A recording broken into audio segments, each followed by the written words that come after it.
આજે આપણે એકદમ સોફ્ટ અને મોઢામાં મૂકતા ચોકડી જાય તેવો નાસ્તો બનાવીશું, તો વિડીયોને જરૂરથી એન્ડ સુધી જોતા રહેજો. તમારું સ્વાગત છે મારી ચેનલમાં અને આપ સૌને મારા જય શ્રી કૃષ્ણ. તો ચાલો શરૂ કરીએ આજની આ રેસીપી.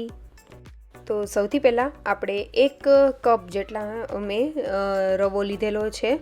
તો આ રીતનો મેં 1 કપના મેઝરમેન્ટથી લીધેલો છે. તો આ રીતે આપણે એ લઈ લેશું અને તેને મિક્સર જારમાં એડ કરીને તેને થોડો એવો ક્રશ કરી લેશું. તો તેનાથી બહુ સરસ એવું રિઝલ્ટ પણ આવશે. તમારી પાસે મોટા દાણાવાળો હોય તો ખાસ કરવાનું જ, પણ નાના દાણાવાળો હોય તો પણ થોડો એવો ફેરવી લેવો. તેનાથી બહુ સરસ એવા ઢોકળા આપણા બને છે. તો હવે તેને થોડો એવો ક્રશ કરી લીધેલો છે અને એક બાઉલમાં કાઢી લેશું. હવે એ જ બાઉલમાં મેં અહીંયા દૂધી થોડું નાનું એવું જે ટુકડો હતો દૂધીનો એ લીધેલો છે અને એક મીડિયમ સાઇઝનું બટાકું લીધેલું છે. તેને આ રીતે સરસ એવું ધોઈને તેની છાલ કાઢીને આ રીતે ટુકડા કરી લીધેલા છે. તેને પણ મિક્સર જારમાં એડ કરી દેશું અને અહીંયા આપણે તીખાશ પ્રમાણે જેટલી તમને તીખાશ ફાવતી હોય એ રીતે મરચું એડ કરવાનું. મેં એક તીખું મરચું એડ કરેલું છે અને થોડું આદું ખમણીને એડ કરી દેશું. હવે આ બધી વસ્તુને આપણે પીસી લઈશું અને જો જરૂર પડે પીસવા ટાઈમે જો સરખું ન પીસાતું હોય તો થોડું એવું પાણી અથવા તો છાશ એડ કરી દેવી, અથવા તો દહીં હોય તો એ એડ કરવું. હવે આ સરસ રીતે આ રીતે પીસાઈ જાય, કોઈ પણ વચ્ચે નાના નાના ટુકડા ન રહે એ વાતનું ધ્યાન રાખવું. એ રીતે પીસી લેવું. તો આ રીતે પીસાઈ જાય એટલે આપણે જે રવો કે સૂજી જે કરેલું છે મિક્સચરમાં, તેમાં આપણે આ જે મિક્સચર છે દૂધીને અને બટેકાનું તે એડ કરી દેશું. અહીંયા દૂધી અને બટેકા જો તમે યુઝ કરો તો એકદમ સરસ એવા સોફ્ટ પણ થશે અને કોઈ પણ વ્યક્તિને ખબર પણ નહીં પડે કે તમે આમાં એ યુઝ કરેલા છે. જે લોકોને દૂધી નહીં ભાવતી હોય ને તે પણ માંગીને ખાઈને એટલા ટેસ્ટી એવા બને છે. તો જે લોકો ન ખાતા હોય તમારા ઘરમાં તો એક વખત જરૂરથી તેને ખવડાવજો, તેને પણ ખ્યાલ નહીં આવે. અને તમારે અહીંયા ખમણીને દૂધી એડ કરવી હોય તો પણ કરી શકો છો. હવે આપણે છાશ એડ કરતા જઈને આ રીતનું બેટર આપણે તૈયાર કરી લેશું.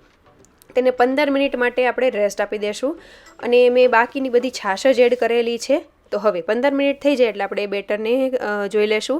જરૂર પડે બેટરમાં તો થોડી છાશ એડ કરવી, અથવા તો જો તમે છાશ એડ કરી દીધેલી હોય તો પાણી એડ કરવું. હવે તેમાં સ્વાદ પ્રમાણે આપણે મીઠું એડ કરી દેશું અને બધી વસ્તુને મિક્સ કરી લેવાની છે. તો તમે જોઈ શકો છો મને બેટર થોડું જાડું એવું લાગતું હતું તો મેં થોડી એવી છાશ એડ કરેલી છે. અહીંયા મેં પાણીનો ઉપયોગ કરેલો નથી, માત્ર છાશનો જ ઉપયોગ કરેલો છે. અહીંયા તમે થોડી ખટાશવાળું જોઈતું હોય તો થોડી ખાટી છાશનો પણ ઉપયોગ કરી શકો છો. અને બેટર એકદમ સરસ એવું આ રીતનું થઈ જાય, ન તો બહુ ઘાટું કે ન તો બહુ પતલું એવું બેટર રાખવાનું છે. તો 15 મિનિટ થશે એટલે ફૂલાઈ જશે એટલે તમને ખ્યાલ આવી જ જશે. તો એવું થઈ જાય એટલે આપણે સાઈડમાં ડીશને તૈયાર કરી લેશું. તો જે થાળી કે ડીશમાં આપણે ઢોકળા કરવા હોય તેને લઈ લેશું અને તેમાં આપણે તેલ લગાવીને ગ્રીસ કરી લેશું. અને એ થઈ જાય એટલે આપણે આમાં જે બેટર છે તેમાં હું કહેતા ભૂલી ગઈ, તેમાં તેલ મેં એડ કરેલું છે જેથી કરીને સરસ એવી સોફ્ટનેસ આવશે, ગળામાં અટકે નહીં અને સરસ એવા લાગશે. હવે બેટરમાં આપણે 1 સચેત મેં ઈનોનું એડ કરેલું છે. તો ઈનો આપણે એડ કરીને મેં થોડું એવું તેમાં છાશ એડ કરેલી છે જેથી તે એક્ટિવેટ થઈ જાય. સરસ રીતે મિક્સ કરી લેશું. એક સરખું એવું મિક્સ થઈ જાય એટલે આપણે જે થાળી ગ્રીસ કરીને રાખી હતી તેમાં આપણે એડ કરી દેશું બેટરને અને સરસ એવું પાથરી દેશું. આ પ્રોસેસ બધી કરીએ જ્યારે ઈનો એડ કરીએ ત્યાં સુધીમાં આપણું પાણી સાઈડમાં ગરમ થઈ જવું જોઈએ. એ રીતે આપણે કરવાનું છે. જ્યારે તે બેટર આપણે રેસ્ટ કરવા મૂકીએ ત્યારે જ પાણી મૂકી દેવું એટલે ફટાફટ તે પણ ગરમ થઈ જાય અને આપણે જે થાળી છે તે પણ સરસ એવી થઈ જાય. હવે થાળીને આપણે ઉકળતું પાણી છે તેમાં આપણે ગોઠવી દેશું અને તેને સ્ટીમ કરવા માટે રાખી દેશું.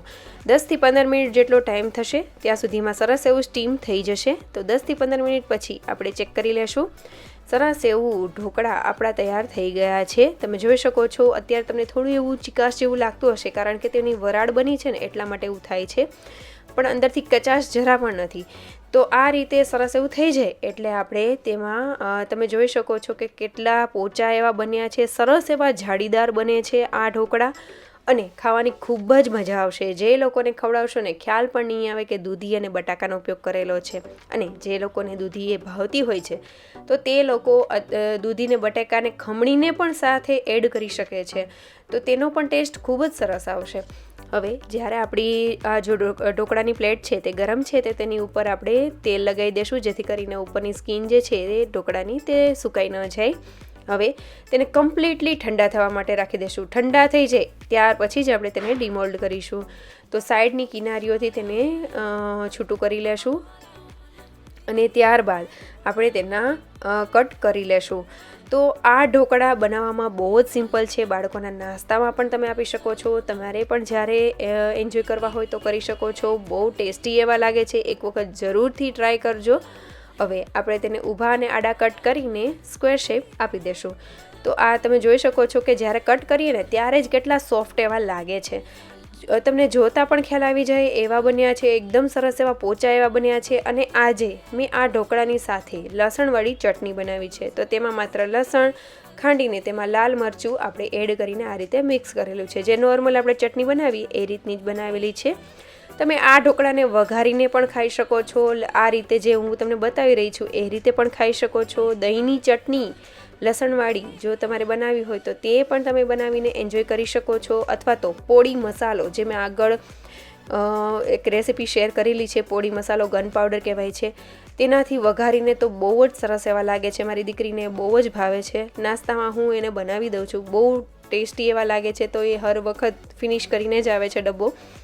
તો તમે પણ એક વખત જરૂરથી બનાવજો. હવે આ લસણવાળી ચટણી છે તેમાં મેં થોડું તેલ એડ કરેલું છે અને સરસ એવી કરી લીધેલી છે. ત્યારબાદ થોડા જે ઢોકળા છે તેની ઉપર મેં આ રીતે લસણવાળી ચટણી સ્પ્રેડ કરી દીધેલી છે. તમારે ક્યારેય પણ એમનેમ સાઈડમાં કોઈ ચટણી કે એવું ન આપવું હોય તો તમે આ રીતે ઉપરથી માત્ર લસણવાળી ચટણી એડ કરી દો તો પણ તેની જરૂર નહીં પડે, એવા બનશે. તો હવે આપણે બીજા જે ઢોકળા છે તે મેં પ્લેન રાખેલા છે. અને હવે આપણે એક ઢોકળાને કટ કરીને પણ જોઈ લેશું. તમે જોઈ શકો છો કે અંદર જાળી કેવી પડી છે, કેટલા સોફ્ટ બન્યા છે, ખાવામાં ખૂબ જ ટેસ્ટી, બનાવવામાં એકદમ આસાન અને બધાને ખૂબ જ ભાવે ને તેવા બને છે. પોચા રૂ જેવા થાય છે. તો જરૂરથી આ રેસીપી ટ્રાય કરજો. અને જે તમે જોઈ શકો છો અંદરથી જાળી કેવી પડી છે. તો હવે આપણે તેને સર્વ કરી લેશું. અને મેં અહીંયા બંને રીતે સર્વ કરેલા છે. અને મેં તમને અગાઉ કીધું એમ તમે વઘારીને પણ સર્વ કરી શકો છો, ટમેટો કેચઅપ સાથે પણ બાળકોને આપી શકો છો. તો આ રીતે આપણે તેને સર્વ કરી દેશું. અને તમે જોઈ શકો છો કે કઈ રીતના લાગે છે. લસણવાળી ચટણી સાથે તમે આ રીતે ઉપરથી સ્પ્રેડ કરશો ને તો શેની જરૂર નહીં પડે, માત્ર એમનેમ પણ ખાવા ખૂબ જ મજા આવશે. અમારા ઘરમાં ઘણી વખત અમે આ રીતે લસણની ચટણી ઉપરથી લગાવીને કરીએ છીએ, જેથી કરીને બીજી કંઈ વસ્તુની જરૂર ન પડે. તો તમે પણ મેં આજે એ રીતે તમને દેખાડ્યું છે. અને મેં સાઈડમાં તેલ, સિંગ તેલ અને લસણની ચટણી રાખેલી છે, જે આપણે પ્લેન ઢોકળા છે તેને એ રીતે સર્વ કરવા માટે. તો જરૂરથી આ રીતે ઢોકળા બનાવજો અને મને કમેન્ટ જરૂરથી કરજો કે તમને મારી આજની આ રેસીપી કેવી લાગી. જો રેસીપી સારી લાગે તો લાઈક, શેર અને સબસ્ક્રાઈબ કરજો. Thank you for watching.